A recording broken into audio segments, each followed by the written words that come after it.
Shahiduddin Chowdhury Annie, তার হার্টের সমস্যা রয়েছে এবং উনি এজাহার নামেও আসামি নন।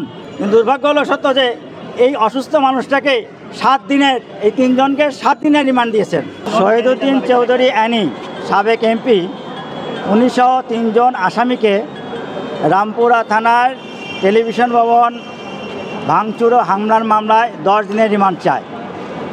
আমরা বিজ্ঞ আদালতকে বলেছি যে ওনাদেরকে গ্রেপ্তার করা হয়েছে 48 ঘন্টা আগে প্রায়, অথচ আজকে আইনের বিধান থাকা সত্ত্বেও 48 ঘন্টা পরে অর্থাৎ 24 ঘন্টার ভিতরে যেখানে উপস্থাপন করার কথা সেখানে সেটা করা হয় নাই। তার হার্টের সমস্যা রয়েছে এবং উনি এজাহার নামেও আসামি নন। এই মামলায় কোনো সাক্ষী এমনকি কোনো উপাদানও নাই, কোনো টিভি ফুটেজ নাই, কোনো স্থিরচিত্র নাই।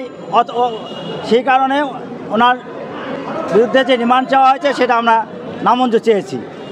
একই সাথে বলেছি যে বর্তমান সরকার প্রধান তিনি বিভিন্ন জায়গায় যারা আহত হয়েছে অথবা তাদের চিকিৎসা ভার নিচ্ছেন বলে টেলিভিশনে দেখেছি এবং চাকরির কথা বলেছে। আমরা বলেছি বিজ্ঞ আদালত, যেখানে রাষ্ট্র সরকার এভাবে একটা সমন্বয় করতেছে সেখানে কিভাবে একের পর একদিন 5 দিন 7 দিন করে রিমান্ড, এমনকি অনেক নির্যাতনের কথাও আসতেছে। বিজ্ঞ আদালত আমাদের কথা শুনেছেন। কিন্তু দুর্ভাগ্য হলো সত্য যে এই অসুস্থ মানুষটাকে 7 দিনের, এই 3 জনকে 7 দিনের রিমান্ড দিয়েছেন। আমরা অত্যন্ত দুঃখিত যে একটি দেশে এজাহারের নাম নাই, কোনো সাক্ষী কিছু বলে নাই, তার বিরুদ্ধে এই 48 ঘন্টায় কোনো কিছু উদ্ধার করতে পারে নাই। তার ফরওয়ার্ডিংয়ে তার এই আসামিদের বিরুদ্ধে একটা শব্দ নাই যে এটা পেয়েছি। কিন্তু অত্যন্ত অন্যায়ভাবে বিচার মানে ন্যায় বিচারের আদেশ বহির্ভূতভাবে সংবিধান এবং ফৌজদারি কার্যবিধি, উচ্চ আদালত আদেশ সব কিছু লঙ্ঘন করে বিজ্ঞ আদালত আজকে যে আদেশ দিয়েছেন তাতে আসামি প্রচণ্ডভাবে ক্ষতিগ্রস্ত হয়েছে। এই ক্ষতিগ্রস্ত তা যদি এভাবে চলতে থাকে দেশের আইনের ব্যবস্থার প্রতি, দেশের আইনের প্রতি, দেশের আইনের ন্যায় বিচার প্রতি এবং সরকারের যে ন্যায় বিচার অথবা আইনের কথা বলেন তাদের প্রতিও আস্থার আরও ঘাটতি হবে বলে আমি মনে করি। মামলা অভিযোগ হচ্ছে ওই টিভি ভবনের বিভিন্ন কিছু ভাঙচুর। হ্যাঁ, এটা আমরা স্বীকার করি যে কে সামান ঘটিয়েছে, কিন্তু এই আসামি তো না।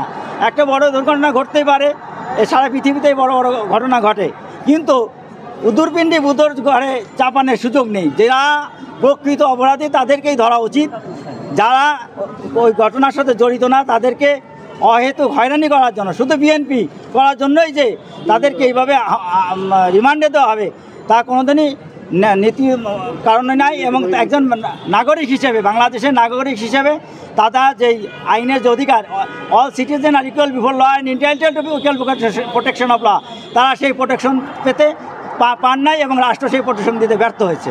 আমরা জামিনের জন্য বলেছি, তিনি শারীরিকভাবে খুবই অসুস্থ, তার হার্টে রিং করানো হয়েছে এবং তার প্রচণ্ড বুকে ব্যথা থাকে এবং তিনি স্বাভাবিকভাবে হাঁটাচলা করতে পারেন না, নিয়মিত ওষুধ খেতে হয়, তাকে জামিন দেওয়ার কথা।